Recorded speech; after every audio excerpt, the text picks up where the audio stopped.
is Parul Agarwal, and I'm a certified executive coach.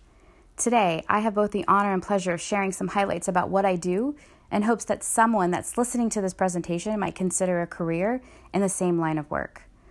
You know, when I was in high school, I had actually never heard of a leadership or an executive coach. And even if I had, I don't think I could have explained what they did, even if I tried. Executive coaching as a whole has grown in popularity, I would say over the last 10 years or so. So it's more of an emerging career path. Executive coaching can be referred to as executive coaching, leadership coaching, or even professional coaching. Executive coaching as an industry has boomed for one reason and one reason only. CEOs, managers, small business owners, and leaders have all discovered that when they work closely with an executive coach, it works. And the way that it works, there's 7 major areas that we can help leaders benefit from. We help them to heighten their self-awareness, improve their self-regulation, find higher levels of empathy, boost their cognition at work, meaning their performance. We help them to increase the level of motivation for themselves and for the team that work for them. We help them to build better social skills, and who doesn't need better social skills? And we, across the board, help them to improve their leadership abilities. So I will consider this presentation successful if when you're done listening, you're able to describe what an executive coach does. Does that sound good? Okay, so I know that as working adults and all of you as very busy students, our lives are busier than ever. We have daily work, emails to read, phone calls to make, voicemails to return, text messages to send, social media to check and post and recheck, friends to hang out with, projects to complete, the list goes on. But the more we all have to do, the less it can feel like taking a pause and prioritizing or setting goals is even an option. Have you ever felt like that? You know that almost overwhelming feeling you get when the weight of everything on your plate sits on your shoulders and it actually slows you down. You feel so exhausted and stressed and in some cases overwhelmed to a point where you're not even sure how you're going to get it all done. How do you ensure that you're putting your energy and your attention in the areas of your life that will create the best results? I know that's a heavy question, but that's where a coach can help. Professional executive coaches are focused on not just professionals or executives. We work with anyone that carries the burden of major decisions. We serve as their trusted partner to help them think about everything on their plate differently, help them to reflect on what's most important to them, and then support them as they go on taking meaningful steps towards their goals. High-level leaders have to make decisions in a split second, often with impact to their teams and their clients and, of course, their entire organization. In a split second, that's how fast many businesses and professionals have to make these decisions, and that is one of the most important skills that executive coaches can help guide alongside their clients. So what is an executive leadership coach anyway? It's a good question. Executive coaches act as a coach, an educator, a confidant, and even a challenger to those that carry that burden of executive level leadership. We help provide different ways to look at things. We're objective, and we'll help the leader make the decision so that they move from where they're standing, often where they feel stuck, to where they want to go with actual excitement and energy. So you might be wondering what kind of leaders actually use an executive coach. Maybe Oprah Winfrey or Elon Musk or Steve Jobs. I'm sure there's no surprise. Of course they work with executive coaches. But did you know that leaders such as Stephen Curry, Tom Brady, Serena Williams, or even Beyonce, they also use executive coaches, and many of which use coaches on a consistent basis. Were you expecting me to say that? Sometimes the word executive in the job title can throw people off. And yes, we coach executives, but we also coach leaders, subject matter experts, entire leadership teams, entrepreneurs, administrators like your principal, and emerging leaders. Anyone that carries that burden of strategic business or entire organization decision making. To give you a better idea of what an executive coach does, a colleague of mine actually made this 2-minute video, and she said that I could share it with you. So I'm going to take a pause and just let you watch this. It's about 2 minutes. Here we go. When you hear the word coaching, what springs to mind? Football coach? Acting coach? Vocal coach? Maybe even a financial coach? Confusing, isn't it? Well, coach has become such a popular title that it's being used by lots of professions, often with no training. And sometimes coaching is just a fancy way of saying, I'll ask you a few questions and then tell you what I think you should do. Well, let's clear the air a little bit about coaching. Coaching is often confused with therapy, consulting, and mentoring. Now, those are great helping professions, but they're not professional coaching. Here's the difference. Therapists focus on the past and work to fix what's broken. Consultants provide quantitative analysis and create roadmaps for organizational change. They get paid to provide answers. Mentors help those with less experience. Mentors are already experts in their field and are helping others reach success. Now, there may be some overlaps in approach, but none of these are professional coaching. Professional coaching is a different type of conversation. There's a whole lot of asking and not much telling. Professional coaches are focused on you, helping you design your future, your goals. They're thought-provoking and inspirational. You work on your topic. A professional coach focuses on you. Professional coaches are also discerning listeners, empathetic, creative, intuitive, and curious. They're trained in coaching behaviors and competencies, which makes them really good coaches, and they're bound by professional standards and ethics. A professional coach will be your partner, your advocate, your champion. Did that help explain it better? So now that you know more about executive coaching, let's talk a little bit more about what we actually do. I want to talk a little bit about the foundational premise that all of us as certified coaches work from. It's the notion that every single person, every client, no matter what their position is, they are whole and complete. So what does that actually mean? It means that every person we work with doesn't need us as their coach to tell them what to do. They're not coming to us for answers. There is never a situation where I as a coach will know more than the person that I am leading or coaching. They have all the answers inside of them. My job is to ask the right questions and challenge the way that they think so that they can find the answers they want or need inside of themselves. And then they're able to find a way to help them bring that particular answer to the surface. To give a metaphorical visual, every leader has a path that they're walking. Let's call it a journey. As their executive coach, I genuinely care about helping them, but that doesn't mean I come with a map. It means that they themselves have the map. It's all their decision as to where they want to go. But I am there, walking right beside them, lockstep, asking them insightful questions, challenging the way they're used to seeing things so that they can keep their sights set on where they truly want to go. And along the journey, there's going to be milestones that they want to reach.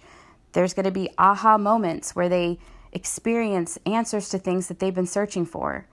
There may even be barriers along the road that they weren't anticipating.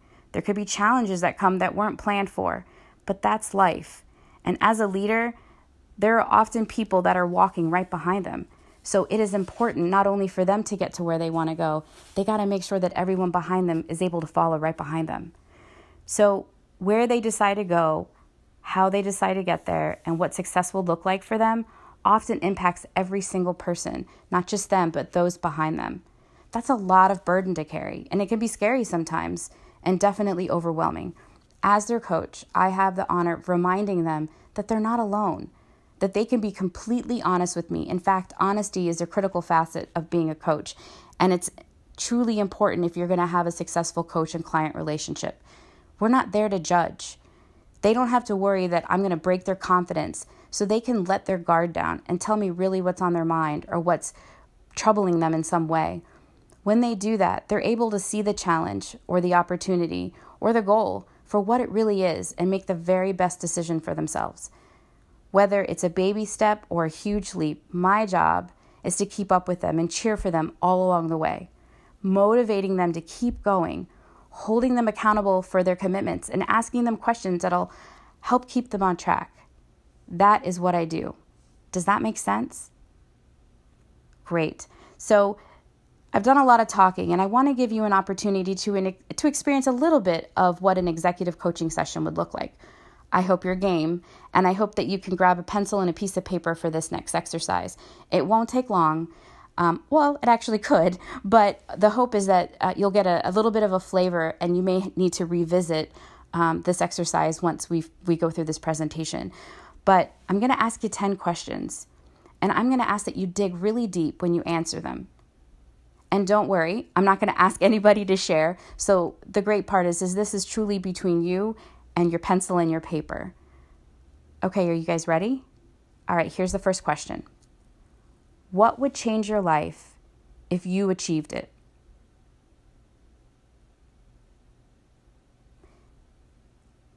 And why would this be important to you?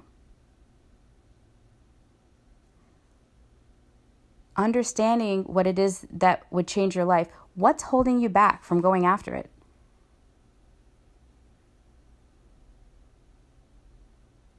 And then thinking a little bit deeper, what would it feel like once you've actually achieved it, when it was behind you and you've accomplished it? What could it look like for you to put this opportunity at the forefront of what you're focused on and working on? And then how will you go about doing that?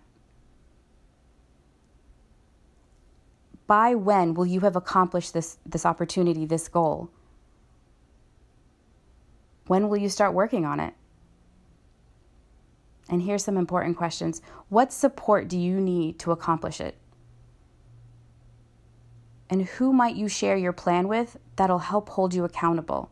It could be a best friend, family member, teacher, anyone that you have a lot of trust with, a level of honesty and transparency, that you can share with them what it is that your goal is and ask them to help keep you accountable to it.